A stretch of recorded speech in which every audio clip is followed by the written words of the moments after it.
Ну ти ж іди сюди. Боса на ходи, сядь на крісло, будь ласка. Вітаю ўсіх слухачоў Еўрарадыё. Студыі для вас працуе Зміцер Лукашукі. Гэта сумесны стрым Еўрарадыё і Е-прамовы.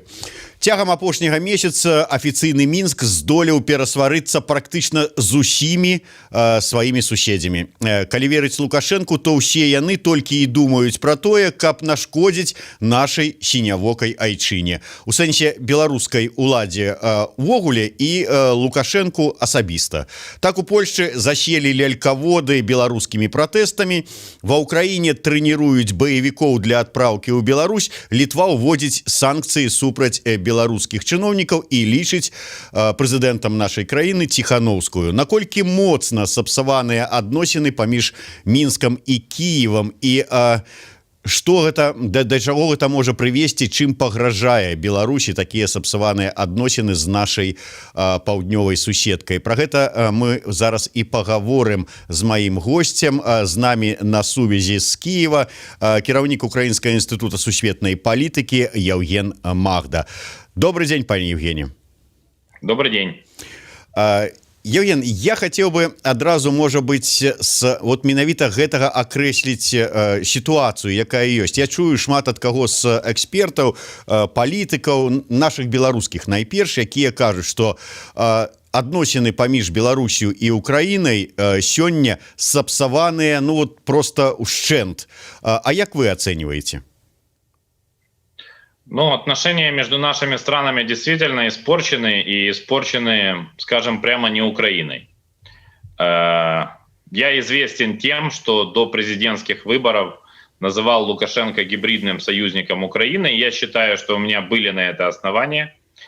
С вашей помощью передал Лукашенко книжку, но теперь это уже не звездочка на фюзеляже, а, наверное, что-то вроде автогола в футболе, да, похоже, Лукашенко или его окружение получили, они были использованы с точностью до наоборот. Дело в том, что официальный Киев в отношении Лукашенко занимает, ну, я бы сказал, прохладную позицию, знаете, ну, такая, как в отношениях с другом, который одолжил деньги, но потом их не отдал, и вот вроде как живут люди рядом, раз видятся, другой видятся, но при этом они как-то, ну, не общаются. То есть сегодня Киев и Минск не общаются, но это не инициатива Киева, это инициатива Минска, потому что было и дело вагнеровцев достаточно такое показательное, потому что пока Лукашенко было выгодно, он показывал, что, мол, может, выдаст вагнеровцев Украине, а потом этого не произошло. Это и слова Лаврова, которые повторил Лукашенко о том, что там 200 украинцев мутят воду в Беларуси, и буквально вчерашнее заявление о том, что Украина вошла в число государств, которые, значит, замышляли смерть Беларуси. Ну, честно говоря, я не знаю, зачем Украине в политическом смысле смерть Беларуси, вот честно, не знаю. Я, наоборот, считаю, что наша страна максимально заинтересована в сохранении суверенитета Беларуси и ее максимально демократического развития. Правда, в последний месяц уже возникает вопрос, насколько в этом заинтересован сам господин Лукашенко. Калі я правильно памятаю, то это словы міністра замежных спраў Украіны пана Кулебы, які сказаў про тое, што палітычныя кантакты паміж Беларусію і Украінай, ну, зараз знаходяцца на нулі. Але ці вот бываюць сапраўды палітычныя кантакты на нулі, вот, і што гэта азначае, наколькі ўсё ж таки, што ўжо канчаткова разарваныя адносіны, ўжо там ледзь не там падрыхтоўка, я не ведаю, там на мяжы там войскаў, каб баімся, што нападзе краіны, ці што, вот наколькі ўсё ж таки палітычныя кантакты на нулі і што гэта азначае? Хочу успокоить наших белорусских друзей и, может быть, даже наших белорусских недругов, если таковые есть, что Украина вообще в своей истории не вела агрессивные войны. Вы знаете, возможно, это не популярно. Я вот недавно читал книгу о БНР «Триумф проигравших». И вот я прочитал там интересный факт о том, что Белорусская Народная Республика постоянно пыталась, я не в упрек говорю, просто как факт, постоянно пыталась одолжить деньги в Украине. Ну, очевидно, поскольку у самой Белорусской Народной Республики с деньгами было не густо, а у Украины чуть лучше. Это такой момент, то есть всегда у нас, по-моему, были теплые добрососедские отношения, и поэтому слова Лукашенко о том, что в Украину белорус может приехать только на тракторе, а не на танке, они всегда воспринимались с высокой степенью доверия.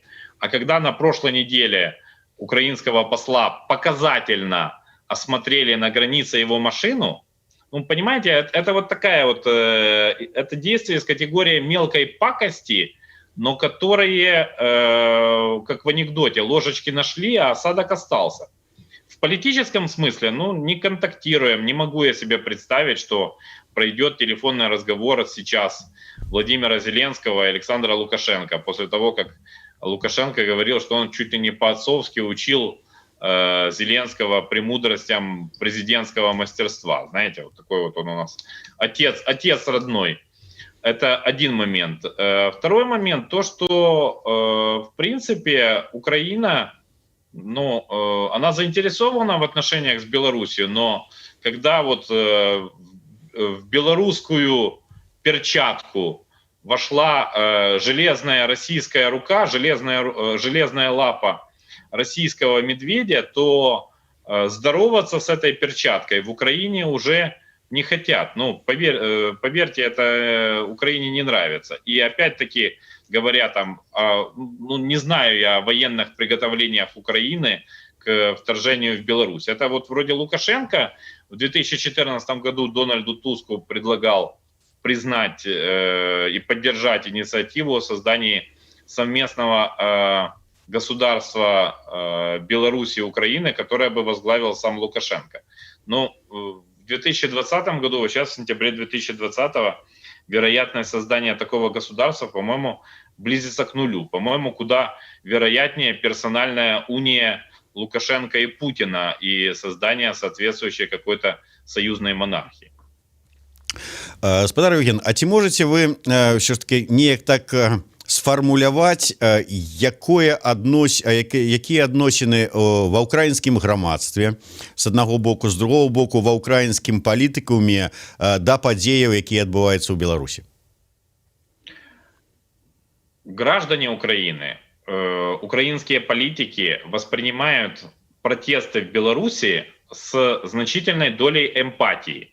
И это касается, что интересно, как сторонников Майдана, так и противников. То есть и у тех, и у других это вызывает какие-то воспоминания, какую-то эмоциональную реакцию, подобные вещи. Поэтому, но сравнивать полностью революцию достоинства или даже оранжевую революцию с нынешними белорусскими протестами, ну, на мой взгляд, несколько наивно. В Украине, по-моему, сегодня больше верят Светлане Тихановской и Марии Колесниковой, чем Александру Лукашенко. Это как факт. Я не могу сказать, ну вот, хорошо это или плохо, это каждый может оценивать сам по себе. Я, например, скептичен к заявлениям Светланы Тихановской, которую на прошлой неделе слушал в Карпаче на Международном экономическом форуме. Но вот она не производит на меня впечатление такого мощного политика. И, скажем, манера ее поведения, она существенно отличается от манеры поведения такого реального политического лидера. Вы знаете, я поделюсь своим наблюдением, оно может быть интересно гражданам Беларуси. Тихановскую в Польше, вот я просто был несколько дней в Польше и видел это и лично, и по телевидению, принимают, как Виктора Ющенко принимали в 2004-2005 году после оранжевой революции. Ну, практически тот же весь комплект почестей. Но Ющенко был избранным уже президентом. А Тихановская на сегодняшний момент человек, который находится за рубежом своей страны, но решать ее роль и давать ей политические оценки, это все-таки прерогатива граждан Беларуси. Агрессии какой-то по отношению к Беларуси или какой-то, ну, я не знаю, знаете, огульной критики в отношении Беларуси я не наблюдаю. Даже заявление Верховной Рады в отношении выборов, которые прошли в Беларуси, оно, во-первых, было принято только на этой неделе. Кстати, что интересно, после встречи Путина и Лукашенко. То есть такое впечатление, что наши парламентарии решили показать свою позицию скорее Путину, чем Лукашенко. А во-вторых, ну, не идет все-таки речь, и об этом говорил уже упомянутый вами Дмитрий Кулеба, что Украина отказывается от парадигмы признания-непризнания Лукашенко президентом в наших двусторонних отношениях. У нас на самом деле достаточно много связей, мы хорошо понимаем друг друга, когда говорим на белорусском и на украинском, и только из уважения к тому, что многие слушатели Еврорадио говорят на русском языке преимущественно, я с ними тоже сегодня говорю на русском. Евген, я да чаго спытаўся пра вот ўсё ж таки стаўленне да падзей у Беларусі, гэта каб падвесці да вот узгаданай вами прынятай дэпутатамі Верховнай Рады рэзалюцыі па Беларусі. І вот хацелася просто два моманта. Чаму так доўга яны чакалі, каб прыняць фактычна месяц, каб прыняць гэтую рэзалюцыю? І глядзіце, калі я не памыляюся, толькі там неабходная колькасць ёсць для прыняцця рэзалюцыі, только дзякуючы 2 галасам гэтая рэзалюцыя была прынятая. Вельмі шмат дэпутатаў альбо ўстрымаліся, альбо прагаласавалі супраць. То есть атрымліваецца, што не вельмі добрае ва ўкраінскім істэблішменце стаўленне да беларускіх падзей, неадназначнае, скажем так. Ну, в зале Верховной Рады 2 недели назад, когда была предыдущая пленарная неделя, там активно махали бело-красно-белыми флагами, а представитель ОПЗЖ, достаточно такой одиозный парламентарий, господин Кива, был с нынешним государственным белорусским флагом, извините. То есть тут у каждого свое. Ну, вообще демократия предполагает многоголосицу мнений, оценок и всякого прочего, поэтому ничего удивительного в этом нет. Но я сейчас о другом. Действительно, проголосовали 228, а для принятия решения надо 226 парламентариев. Проблема в том, на мой взгляд, что офис украинского президента Зеленского, он панически не хочет потерять Минск как площадку для переговоров тристоронней контактной группы, потому что Зеленскому очень хочется снова встретиться с Владимиром Путиным. У меня нет рационального объяснения этого желания, но вот такое желание, оно присутствует. И поэтому отказаться полностью от Минска как площадки тристоронней контактной группы Украина сегодня не готова на официальном уровне, о чем Зеленский заявил буквально позавчера во время визита в Австрию. Поэтому я думаю, что это достаточно такой иррациональный подход, потому что уже полгода заседания тристоронней контактной группы проходят в видеорежиме, а не в режиме личных встреч за круглым столом. И понятно, что площадка для переговоров, для подписания может быть нужна, если это будет какой-то, подписывать какие-то документы. А виртуально, как мы с вами сейчас общаемся, так могут общаться и члены тристоронней контактной группы, ничего в этом нет сложного. Поэтому отношение к Беларуси, вы знаете, не видим мы потока белорусских оппозиционеров, то есть несколько из них были в Киеве, там и Цепкало, и оппозиционеры другие. Но вот что интересно, что когда белорусских оппозиционеров спрашивают, а Крым чей, вот я лично спрашивал одного из них, сразу как-то нет четкости позиции. Я хотел бы просто посоветовать исключительно по дружбе, что если граждане Беларуси не готовы отвечать о том, что Крым украинский и захвачен Россией, им просто лучше в Украину не приезжать. Не потому, что их не примут здесь, а просто, или приезжать и не осуществлять какой-то публичной активности, потому что их в Украине не поймут.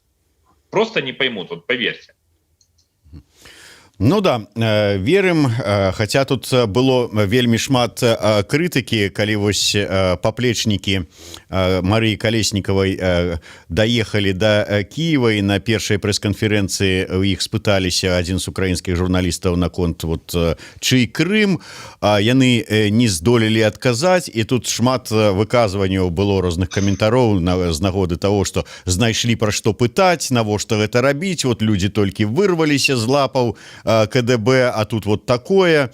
Ну вот послухайте человека все ж таки, что кому важно, то и про то и пытается.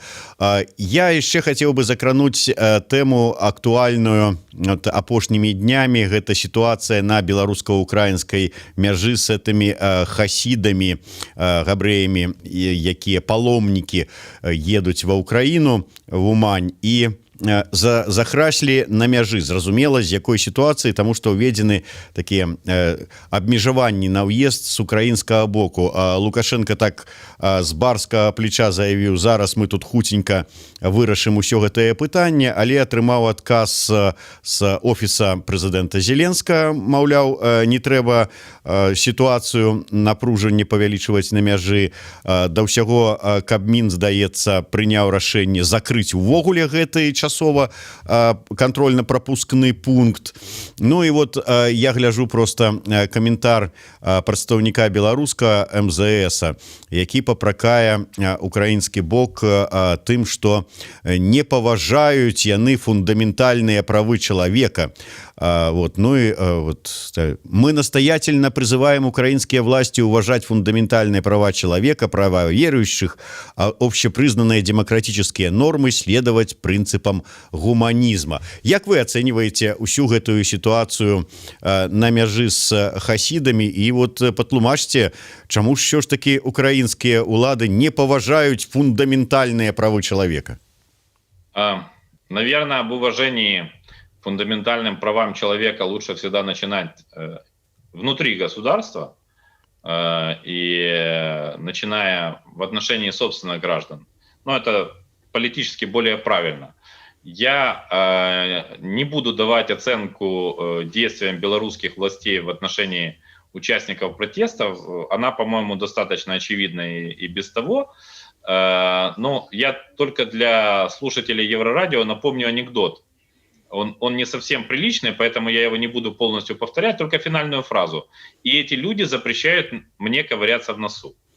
Понимаете? То есть вот это то, как можно заочно ответить на позицию белорусского МИДа.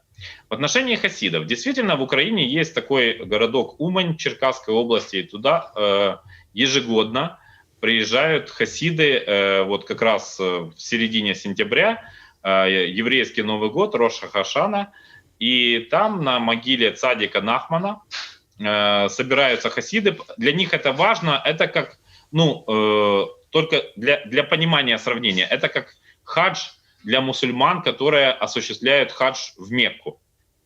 Поэтому, в принципе, то есть даже остановить хасидов, сказать им, что вот не едьте туда и все, не могут даже руководители их религиозной общины в Киеве. Я просто на эту тему консультировался, спрашивал сведущего в этих вопросах нашего с вами змицер общего знакомого украинского бывшего парламентария Борислава Березу. Так вот, и Украина, понимая, что и в принципе неформально, неофициально следуя просьбе израильских властей, где на сегодняшний момент жесткий 500-метровый карантин, только вы можете выходить из дома в радиусе от 250 метров, то есть 500 метров это диаметр вашего перемещения.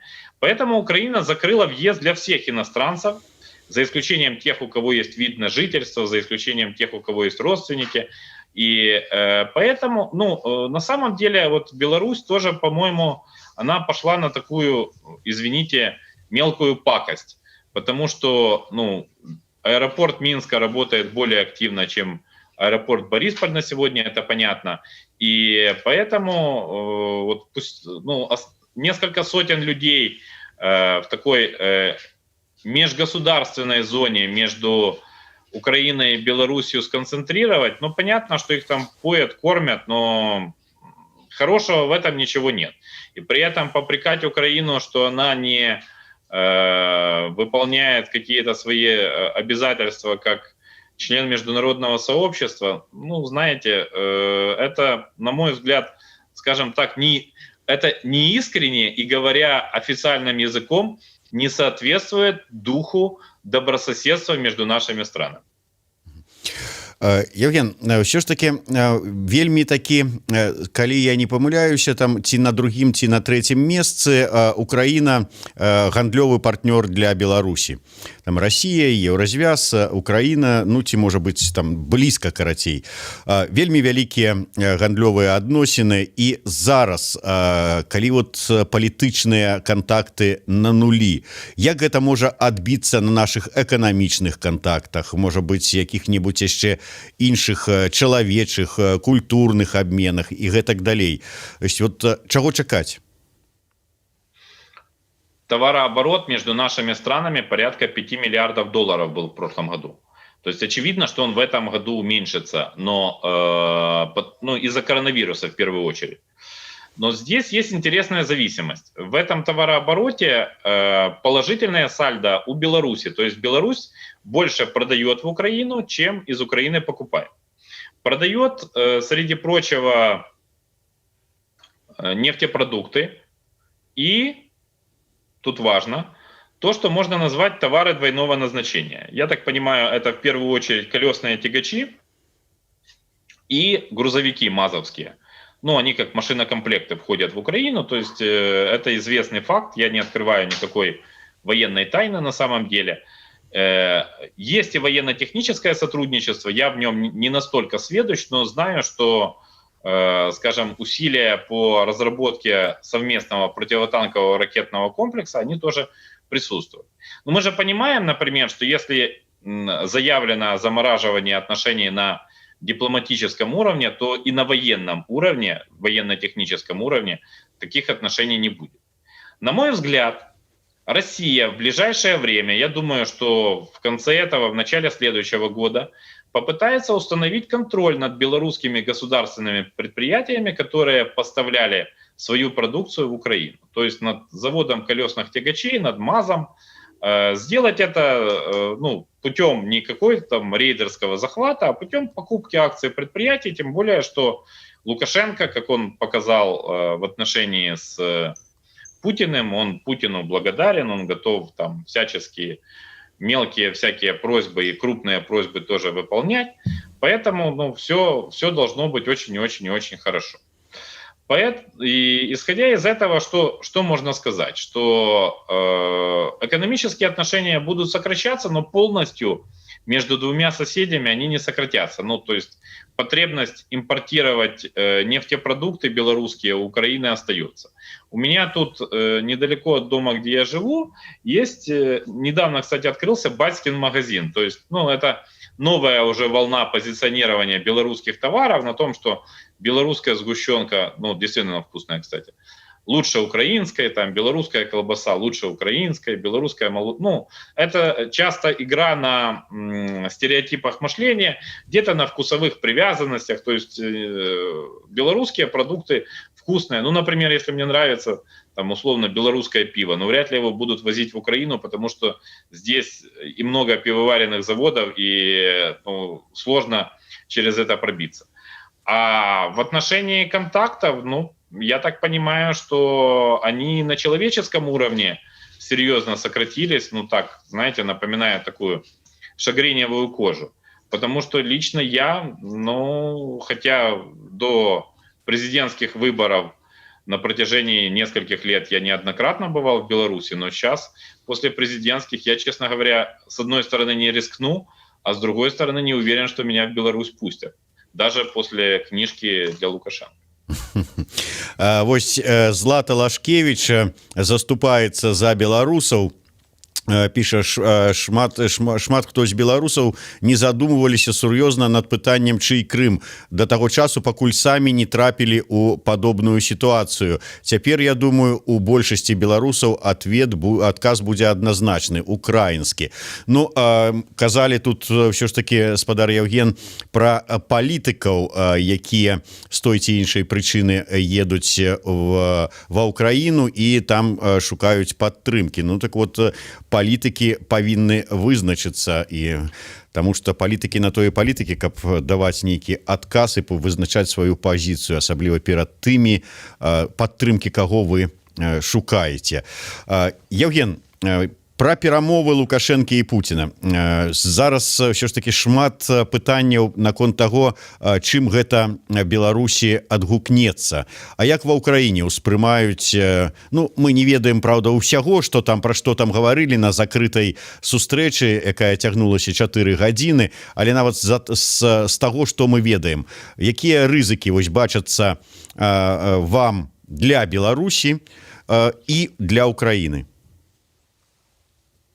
Я тут сначала хотел бы ответить вашей слушательнице, что я, например, понимаю, что белорусы, белорусское общество сегодня находится в том состоянии похожем, в котором находилось украинское общество до 2014 года. У нас тоже до 2014 года, даже в момент революции достоинства, враждебного отношения к России не было. Оно у нас появилось тогда, когда Россия у нас откусила Крым и начала войну на Донбассе, когда погибли тысячи наших сограждан. И ну, тут, знаете, есть известная фраза «бытие определяет сознание». То есть эти вызовы, они, собственно, и определяют нашу позицию, ну, мою конкретно позицию в отношении России.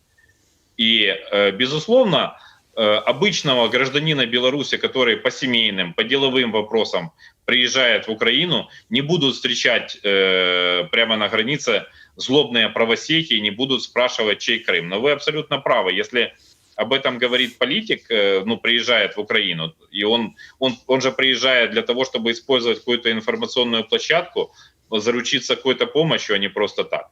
А что касается Путина и Лукашенко, ну, знаете, Лукашенко, он очень долго маневрировал и очень долго не хотел становиться губернатором Белой Руси, да, но, по-моему, его немножко переиграли. Я не исключаю, что его переиграл господин Бабич, который активно был послом, очень активным послом в отношениях с белорусскими разными группами влияния. Об экономической составляющей я уже сказал, об идеологической, те заявления Лукашенко в адрес Украины, которые звучат, они не могут расцениваться Украиной как дружественные. Это, я думаю, все могут и должны понимать. Поэтому ну, Украина наблюдает за происходящим в Беларуси, как я сказал, пропуская это через себя, по-соседски. Да, ну то есть нас волнует то, что и массовые протесты, и президент чужой страны, словно Сальвадор Альенде в 1973 году бегает с автоматом возле президентского дворца. То есть это тоже, ну, знаете, такие, особенно в условиях того, что с 2014 года в Украине идет война, и человек с оружием в руках, он воспринимается достаточно однозначно. Но сказать вот, что полностью разрушено взаимопонимание, ну мы же в конце концов с вами общаемся, я ради этого даже на русский язык перешел, как видите, и ничего. Шапка, корона с меня не спала, поэтому все в порядке в этом плане. Да, але... И еще один, с вашего позволения, Дмитрий, еще один призыв к белорусским политикам. Я вот слежу за заявлениями там, да, как госпожа Тихановская один раз обратилась к россиянам, второй раз обратилась к россиянам. Вот, извините, возвращаясь к подаренной через вас книжке Лукашенко, помните, откуда это взялось? После эфира в студии Еврорадио одновременно с моим и другими украинскими экспертами пребыванием в Минске Лукашенко проводил встречу там с несколькими десятками российских политологов и журналистов. И я публично спросил, А почему с украинцами не встречаются? Мы же точно такие же соседи, как и россияне. Вот я хочу белорусских и оппозиционеров, и провластных политиков, каких угодно, хочу спросить. Вы обращаетесь к россиянам, говорите, что у вас там с ними мир, дружба, жвачка. Это ваше полное право дружить с Россией, это в конце концов ваш выбор. Но мы же тоже ваши соседи. Если вы скажете несколько слов на украинском языке, обратитесь, я вам лично напишу простой хороший текст, то поверьте, и с вас корона не упадет, и в Украине вас лучше будут понимать.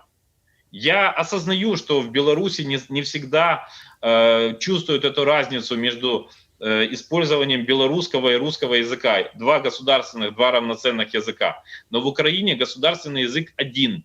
И многие у нас русские воспринимают как язык агрессора, когда это звучит именно в политическом контексте, не в бытовом. Вы можете на Крещатике хоть песни орать на русском языке, никто не вызовет, это не вызовет какого-то отторжения. Но вот именно в свете политическом, почему белорусские политики не обращаются к гражданам Украины? У нас 1000 километров общей границы. Вам не важно наше отношение? Ну тогда извините.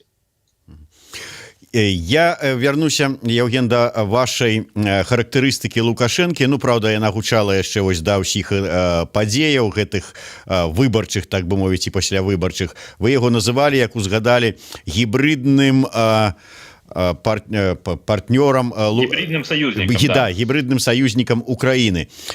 Сёння Лукашенко бачыцца вам гэтакім жа гібрид, хай сабе і гібридным, але саюзнікам Украіны.